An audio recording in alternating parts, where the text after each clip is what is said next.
Welcome back, my fellow friends in the Force, to another What If Star Wars video. And before we get started with this one, it took a lot of time to figure out how I wanted this one to end, because there's a lot of alternative situations that we can do for this story. For this scenario, I chose the more heroic ending, but let me know if you want to do a scenario a little bit darker. We begin this story on board the Invisible Hand, where Anakin had just gotten the upper hand on Count Dooku with both lightsabers around his neck.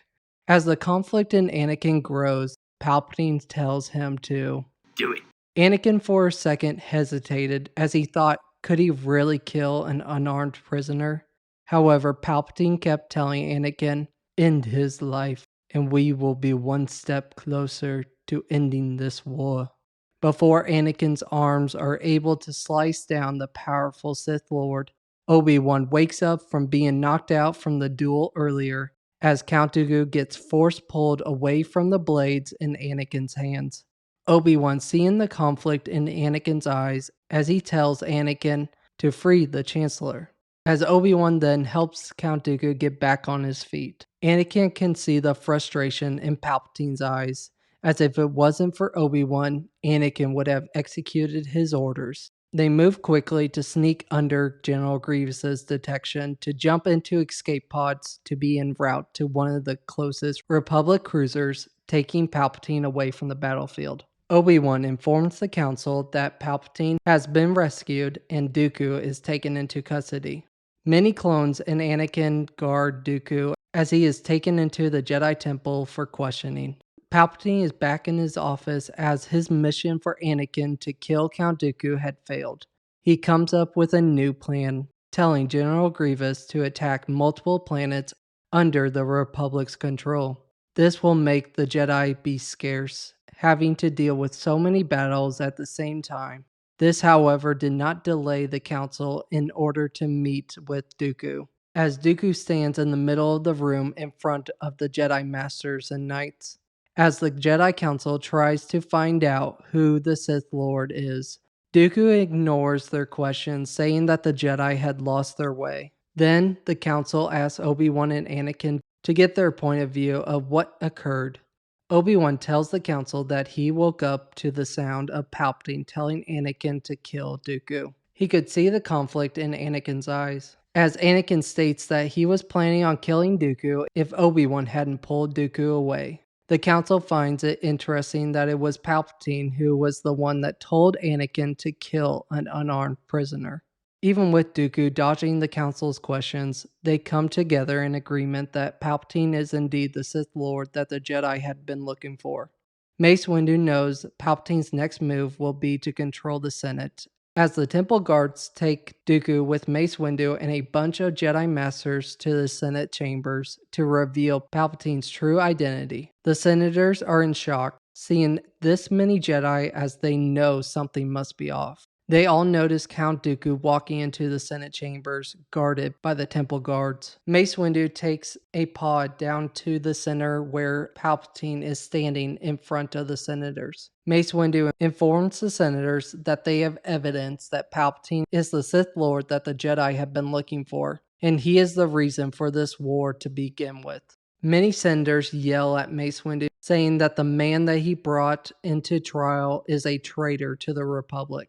Palpatine encourages the crowd that everything this man says tonight is a lie. We are so close to finally winning this war. Do not let this criminal of the Republic sway your thoughts. Count Dooku stands in front of all the senators to say, I know why you hate me. However, the evidence I have brought to you today will give you all the knowledge you need to prove that Palpatine is the Sith Lord that seduced me to the darkness, and many of you to do his dirty work. As Count Dooku pulled up a map to the location called the Works, on the outskirts of Coruscant, here are all the payments he made to the banking clan and the separatist leaders to keep the war funded for his own political agenda. Here is an image of his new weapon, a space station with the power to destroy planets. He has manipulated me just as he has manipulated every single one of you to keep him in office far after his term had expired. All of a sudden, the crowd that once yelled at the former Jedi now showed their support for the evidence he has presented to them. Mace Windu insists that the Senate to vote on Contingency Order 65 to remove even the highest and most powerful person in the Senate. Palpatine knows that he is slowly losing the support of many of his allies and knows not a single senator can survive knowing this evidence. Before the Senate could cast their vote, Sidious ignites a storm of Force lightning towards the senators, causing the Senate chamber's walls and roof to begin to collapse. Many senators are hit with debris from above as the Jedi Masters use the Force to hold the walls of the Senate chambers to be as secure as possible in order to save as many lives. Sidious uses this opportunity to try to escape. However, Mace Windu predicted this move, as many other Jedi are awaiting for Sidious, including Anakin Skywalker and Master Yoda. Sidious says to Anakin, "I saw the darkness in you. Unleash your power as my new apprentice." Anakin ignites his lightsaber, saying, "You have failed. I will not fall to your powers, just as Dooku did all those years ago." Sidious ignites both of his lightsabers underneath his robes, jumping towards Anakin, Yoda, and the other Jedi Masters. His quickness blinded many Jedi to fall to his red blades. Anakin blocks one of his lightsabers, and Yoda dodges the other lightsaber.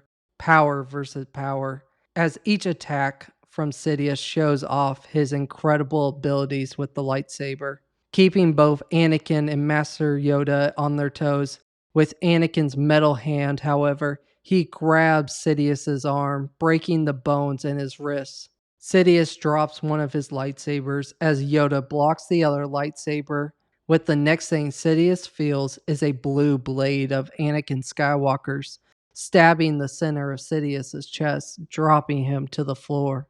Anakin feels the building begin to collapse and thinks, "Where is Padme?" All of the remaining senators are able to make it outside the building, while the Jedi Masters let go of the Force as the building falls to the ground. Anakin and the other Jedi Masters are able to make it out of the building, where he sees Padme is still alive. As Anakin is so glad to see her and the baby were not harmed from this attack. So there you have it. I want to hear your thoughts on what if Obi-Wan had stopped Anakin from killing Count Dooku. Let me know what you think, as I believe once Dooku saw Sidious trying to manipulate the Senate to turn against him for all the things that Sidious did to manipulate Dooku for the Separatist cause, he would turn back to the light side of the Force and tell the Jedi and the Senators everything that Sidious did. Thank you guys so much for watching to the end of this video. Let me know if you want to see a more darker side of this what if scenario, as I truly believe that this story could go in multiple directions. It truly means so much to me that you guys all voted on the poll a couple weeks ago, letting me know that you guys wanted to see this what if scenario next. A big goal on the channel is to hear more of your feedback from you all to be able to make the videos you guys want to see. I hope that you guys have a great rest of your day, and I will catch you all in the next one.